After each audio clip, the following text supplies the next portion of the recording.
stay.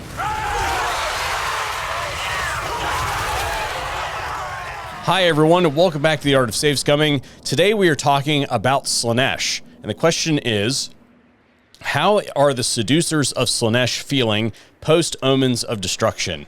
And I think that the best place to start is probably with the cult mechanics, because one, I never did them for Slaanesh.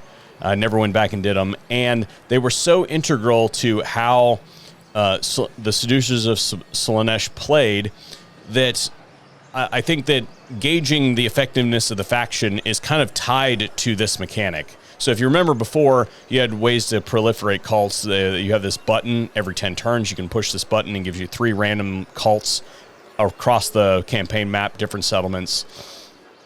And then from there, you had basically 4 buildings that you build. One of those buildings spawned a cultist at that location, and then you could basically just continuously spam that and spread corruption and cults around the map. It was really, really effective. That no longer exists. You still have this button.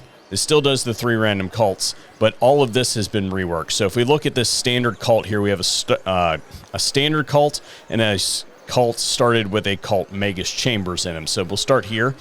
The 2 buildings in this region are the Spawn Disciple Army, which is kind of a small Disciple Army. It's not all that great. I don't use this very often. This one over here is Superpower. Transport your faction leader anywhere. You basically just have to start a standard cult. That's how Nakari got over here to the ancient city of Quintex. Side note, I think that they need to add more landmarks for Slaanesh because they're feeling a little bit thin on those landmarks. Like Nurgle has all kinds of them and they're very impactful. Slaanesh is not so much. Moving on, instead of the 4 buildings, now we have 5. So this one is kind of like your devotees, and you have a choice of different ways to increase those devotees. So you can put this in an enemy province with their lord present, Slaanesh corruption, and hero present. So if you just stack your hero in there, then you get extra devotees. There are other ways to increase your devotees that are probably not the best use of a character just sitting in a region to get 2 devotees per turn. That aside, this one is your temporary relations and your seductive influence type thing. And there are a few other benefits in there, but seductive influence, think of it that way. This one is seduce units budget, kind of. This is Slaanesh corruption, and we've seen this one across the rest of them. It's pretty much the same. You get a base level of Slaanesh corruption just for having this thing, and then if you put a hero in the region, then you get an additional 10. And then this one is kind of interesting because it plays with the vassals. It increases the control and the growth and the corruption and the increase from all of the buildings, or all of the buildings in the region get extra income. And then, of course, you get extra buffs if you're over 50%. So that plays kind of with this one. And then probably the most impactful building is this one. And this is kind of like 6 of one, half dozen of another. So if you remember how the seductive influence situation worked in the previous iteration, you basically had to do a whole bunch of work. The tedium of the cultists on the campaign map has now been replaced with this. So basically, you trade the tedium of a whole bunch of individual characters with the tedium of extra buildings that cost a lot of money and take a lot of time to build, basically. But anyway, once you've got these established, if you pop 2 of these buildings in a region, you can instantaneously seduce and dominate any faction that is a elf or a human, basically. So that's how I did Rekarth over here. I just took 2 of those guys, put them down in this region right here, popped their cults, and then I was able to use the seductive influence to dominate. Rekarth is... Tell me.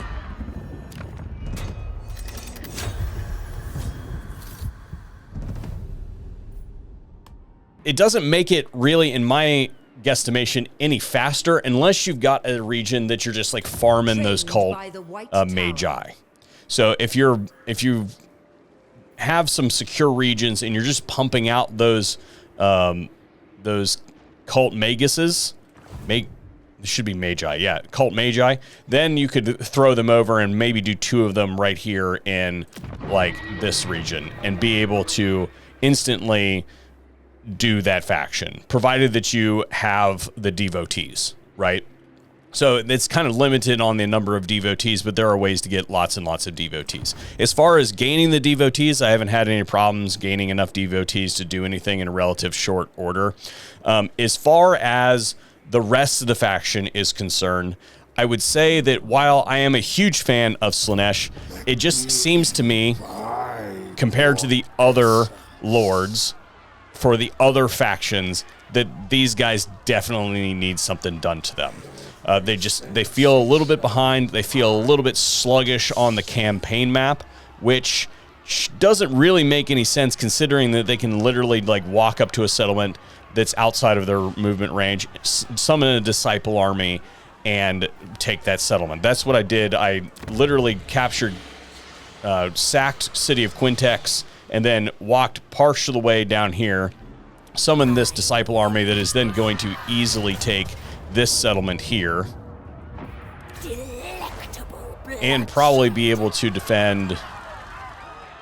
Yeah, this is an empty army, so defend that easy. And I was able to take City of Quintex. But because of the start, you start basically hamstrung with nothing but marauders and demonettes, basically. So you end up with this. And then you can get some archers from your vassals and things like that. But ultimately, what you end up with is kind of this slog through Ulthuan that doesn't really feel that rewarding. So my suggestion when it comes to this campaign, after whatever gets done in the DLC, because we expect some units will be added in DLC that'll make things feel better, I suggest actually moving the faction up here next to Sigvald. Right? There's a minor Slaaneshi faction right here. I think they had to move him right there.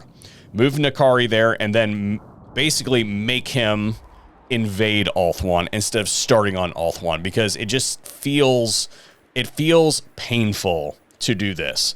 Seekers!